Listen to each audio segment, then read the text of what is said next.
আজকের বিষয় পরিবর্তী প্রবাহ। পরিবর্তী প্রবাহ জানবার আগে সমপ্রবাহ এবং পরিবর্তী প্রবাহ দুটোর পার্থক্য জানব। তো সমপ্রবাহের ক্ষেত্রে বা এটাকে আমরা ডাইরেক্ট কারেন্ট বলতে পারি।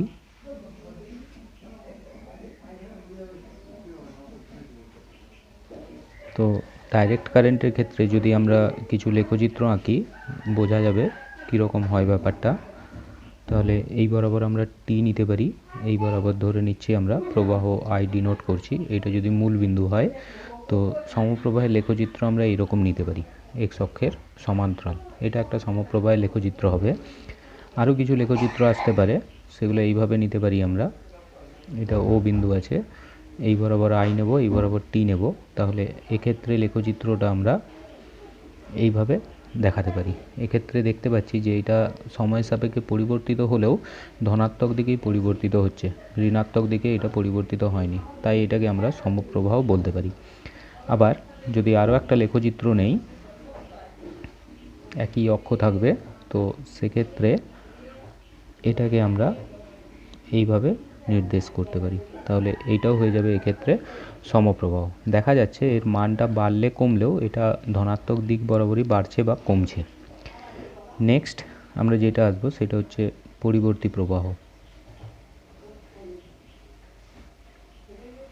বা এটাকেই অল্টারনেটিং কারেন্ট বা এসি দিয়ে আমরা ব্যাখ্যা দেব। তাহলে এটা সংজ্ঞা হচ্ছে কোনো তড়িৎ বর্তনীতে যে প্রবাহের অভিমুখ নির্দিষ্ট সময় অন্তর পর্যায়ক্রমে পরিবর্তিত হয় তাকে পরিবর্তী প্রবাহ বলে। অর্থাৎ এর যদি লেখচিত্র আমরা আঁকি, এই বরাবর টি নিচ্ছি, এই বরাবর আমরা আই নিচ্ছি, এটা যদি মূল বিন্দু হয়, এক্ষেত্রে এটাকে আমরা এইভাবে দেখাতে পারি। তাহলে এটা সাইন ওয়েভ হয়। তো এক্ষেত্রে সংজ্ঞা অনুযায়ী আমরা বলতে পারবো কোনো তড়িৎ বর্তনীতে যে প্রবাহের অভিমুখ নির্দিষ্ট সময় অন্তর পর্যায়ক্রমে পরিবর্তিত হয় তাকে পরিবর্তী প্রবাহ বলে। তাহলে এটা দেখা যাচ্ছে এটা পর্যায়ক্রমে পরিবর্তিত হচ্ছে, তাই এটাকে আমরা পরিবর্তী প্রবাহ বলতে পারবো। তো এইটা হচ্ছে সাইন ওয়েভের লেখচিত্র। নেক্সট আমরা যদি স্কোয়ার ওয়েভ নেই, সেক্ষেত্রে এটাকে এইভাবে আঁকতে পারি। এটা মূল বিন্দু, তাহলে স্কোয়ার ওয়েভকে আমরা এইভাবে দেখাতে পারি। একইভাবে যদি আরও কিছু আমরা নেই, যেমন ট্রায়াঙ্গুলার ওয়েভ, সেক্ষেত্রে এই বরাবর আই নিচ্ছি, এই বরাবর টি নিচ্ছি, এটাও হয়ে যাবে এক্ষেত্রে পরিবর্তী প্রবাহ। এটা হচ্ছে ট্রায়াঙ্গুলার ওয়েভ অর্থাৎ ত্রিভুজাকৃতি। তো এই তিনটা লেখচিত্রেই দেখা যাচ্ছে যে প্রবাহটা সময় সাপেক্ষে তার দিক পরিবর্তন করছে বা ধনাত্মক অক্ষ থেকে ঋণাত্মক অক্ষের দিকে পরিবর্তিত হচ্ছে। নেক্সট আমরা আসব পরিবর্তী প্রবাহের উৎস বা ডায়নামো।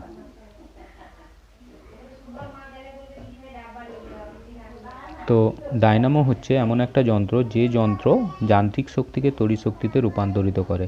তাহলে আমরা এইভাবে ব্যাখ্যা দিতে পারি, যে যন্ত্র চুম্বক ক্ষেত্রে ঘূর্ণায়মান পরিবর্তী কুণ্ডলীর যান্ত্রিক শক্তিকে তড়িৎ শক্তিতে রূপান্তরিত করে তাকেই ডায়নামো বলে। তো ডায়নামোর ছবি আমরা এইভাবে দেখাতে পারি। ধরে নিচ্ছি দুটো চুম্বক আছে, এটা উত্তর মেরু নিচ্ছি, এটা দক্ষিণ মেরু নিচ্ছি। তাহলে এক্ষেত্রে একটি চুম্বক ক্ষেত্র থাকবে বাম দিক থেকে ডান দিক বরাবর। এইবার এই চুম্বক ক্ষেত্রে আমরা একটি কুণ্ডলী নিতে পারি।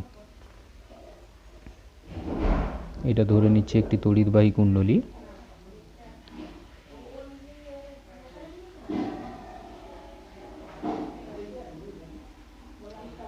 তো এই কুণ্ডলীর সাথে আমরা দুটো ব্রাশ বা কার্বন ব্রাশের মাধ্যমে বর্তনী সংযুক্ত করতে পারি। ধরে নিচ্ছি এখানে একটি বাল্ব নেব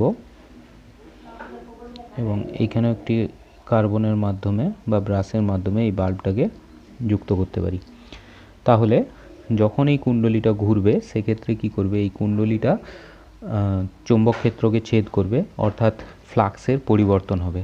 অর্থাৎ এই কুণ্ডলীটা যদি এই অক্ষের সাপেক্ষে ঘোরে, ধরে নিচ্ছে এটা এই অক্ষের সাপেক্ষে ঘড়ির কাঁটার বিপরীত দিকে ঘুরছে, যদি ঘোরে সেক্ষেত্রে এটা চুম্বক ক্ষেত্রকে ছেদ করবে, অর্থাৎ ফ্লাক্সের পরিবর্তন হবে। তাহলে এই ফ্লাক্সের পরিবর্তন যখন আসবে তাহলে ফ্যারাডে থেকে আমরা জানি E equals to minus d phi by dt. তাহলে এখানে ফ্লাক্সের পরিবর্তন যদি সময়ের সাপেক্ষে হয় এখানে একটা তড়িৎচালক বলের উদ্ভব হবে।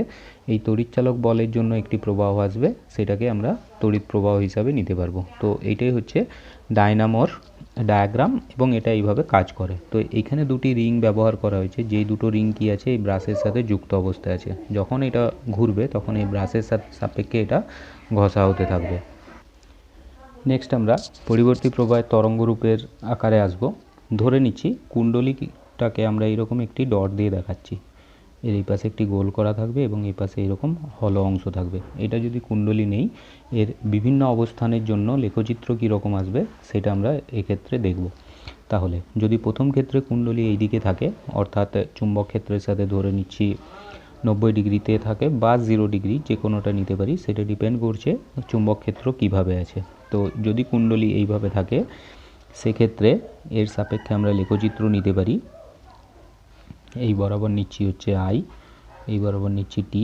তাহলে এটাকে আমরা কতগুলো অংশে ভাগ করতে পারি, এটা 0-র সাথে আছে, তারপর এটা একটা অংশ নেব, এটা একটা অংশ নেব, এটা অংশ নিচ্ছি। অর্থাৎ কুণ্ডলীটা যখন ঘুরবে তখন এর থিটার পরিবর্তন হবে, থিটাটা কতগুলো অ্যাঙ্গেলে আমরা নিতে পারি।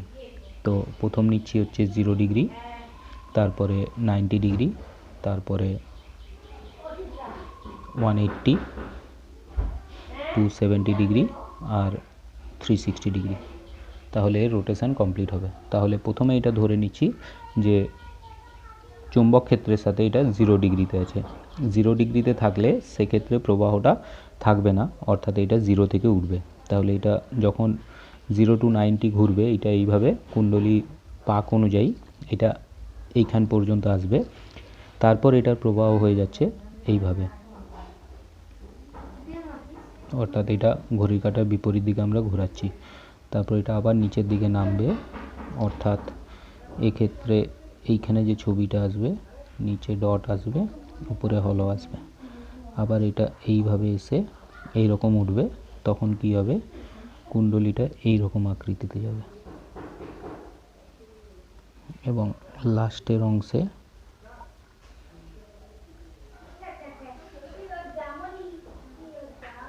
এটা এইভাবে আসবে।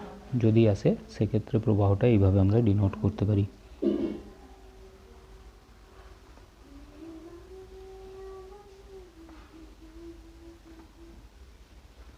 এক্ষেত্রে এই মানটা আসবে আই নট পজিটিভ সাইডে, এইটা আসবে আই নট নেগেটিভ সাইডে।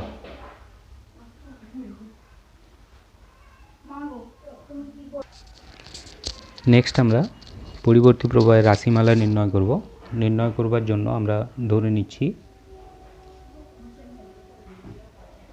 এটা উত্তর মেরু আছে, এটা দক্ষিণ মেরু আছে। চুম্বক ক্ষেত্র বাম দিক থেকে ডান দিকে কোনো একটা সময় কুণ্ডলীটা এইভাবে আছে।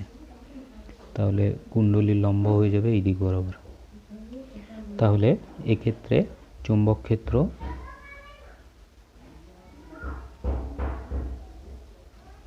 সমান ক্যাপিটাল বি নিতে পারি, যে কুণ্ডলী নিচ্ছি তার ক্ষেত্রফল সমান এ নিচ্ছি এবং ধরে নিচ্ছি এই অ্যাঙ্গেলটা আছে থিটা, অর্থাৎ বি এর সাথে কয়েলের লম্ব অর্থাৎ এন ক্যাপের অ্যাঙ্গেল আছে এক্ষেত্রে থিটা। তাহলে আমরা জানি ফাই ইকুয়ালস টু হয়ে যায় বি ডট এ। তাহলে এইটা হয়ে যাবে B A cos of theta. তাহলে ই ইকুয়ালস টু আমরা জানি minus of d phi by dt. আবার আমরা জানি থিটা ইকুয়ালস টু হয়ে যায় ওমেগা টি। তাহলে এইটাকে লেখা যেতে পারে B A cos of omega t. তাহলে মান বসালে পাবো E equals to minus d dt of B A omega B A cos of omega t और ई। তাহলে এটা ডেরিভেটিভ করলে পাবো E equals to minus B A omega sine of omega t. এটা ডেরিভেটিভের জন্য আগে একটা মাইনাস সাইন আসবে, আর নিতে পারবো E equals to B A omega sine of omega t. এটা ক্যালকুলেশন হচ্ছে যদি পাক সংখ্যা n ইকুয়ালস টু 1 হয়। যদি পাক সংখ্যা ক্যাপিটাল N হয় সেক্ষেত্রে E ইকুয়ালস টু হয়ে যাবে N B A omega sine of omega t. অতএব এইটাই হচ্ছে তড়িৎচালক বলের সমীকরণ। এবং এখান থেকে যদি আমরা প্রবাহ বের করি ওহমের সূত্র অনুযায়ী I ইকুয়ালস টু লিখতে পারি E বাই ক্যাপিটাল R। অতএব এক্ষেত্রে I ইকুয়ালস টু হয়ে যাবে N B A omega by capital R into sine of omega t, এটা নিতে পারি। তো একইভাবে যদি এটাকে একটু ছোট করা যায় E ইকুয়ালস টু লিখতে পারি ই নট সাইন অফ ওমেগা টি, যেখানে ই নটটা হচ্ছে শীর্ষমান, তাহলে ই নট ইকুয়ালস টু নিতে পারি এন বি এ ওমেগা। তাহলে এখান থেকে দেখতে পাচ্ছি আমরা ই নট ইকুয়ালস টু চলে এসছে এন বি এ ওমেগা। তাহলে শীর্ষমানের নির্ভরশীলতা,